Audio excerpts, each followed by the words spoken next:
Recently, I asked a pretty simple question on Instagram. I said, "What is the first thing you think of when I say Casey Neistat?" And our friends from the podcast replied with the classics, vlogging, boosted boards, New York City, the shades, entrepreneurship, all of which are absolutely correct. But the interesting thing is that there is an adhesive that ties all of this together, which adds depth to Casey Neistat's personality and how people remember him. It's the music. Welcome to episode 38 of That's What She Said, a show where you hear my take on global pop culture. We have a bunch of episodes, so you can definitely check them out. And while you're doing that, make sure that you've subscribed or followed on whatever streaming platform you're listening to. We're there on pretty much all the ones that are popular these days. And follow the show on Instagram if you want to become a part of any of these polls or these Q&As and whatnot. It's all in the description. Okay, so the year was 2016. All right, I was a fresher in college. Data had gotten very cheap. And this is when I started noticing Casey Neistat. Like, he was just on our YouTube radar. The algorithm was really, hot with Casey Neistat videos. It was really pushing it because he used to post every single day, right? And his vlogs were obviously very popular globally, and they had, gotten their success in India as well around that time.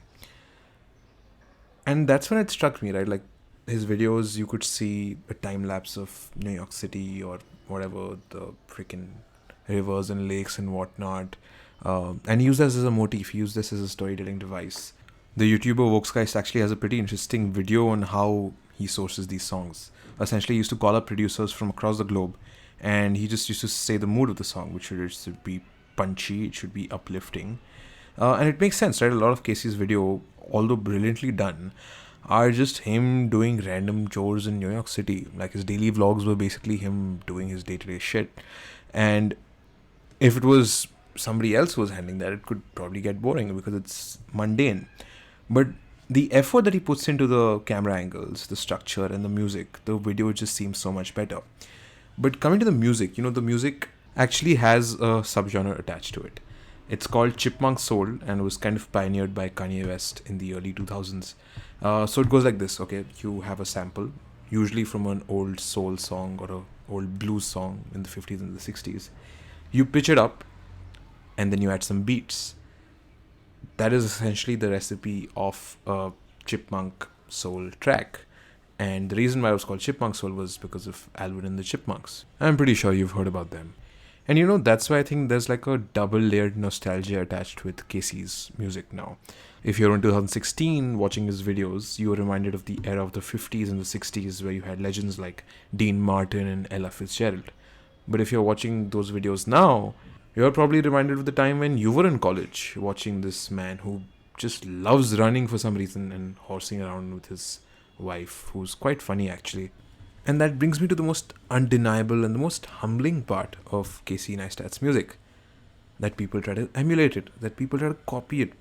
You see, whenever you see a person vlogging, it's almost a standard that they'll use music that's similar to Casey's style, although their grammar might be completely different. And this is especially for YouTube. And why I say that, it's because I think it's really interesting how Instagram Reels have actually changed the music that's being used. People often use music that's trending so that their reels have a better chance of reaching more people. It's kind of shifted.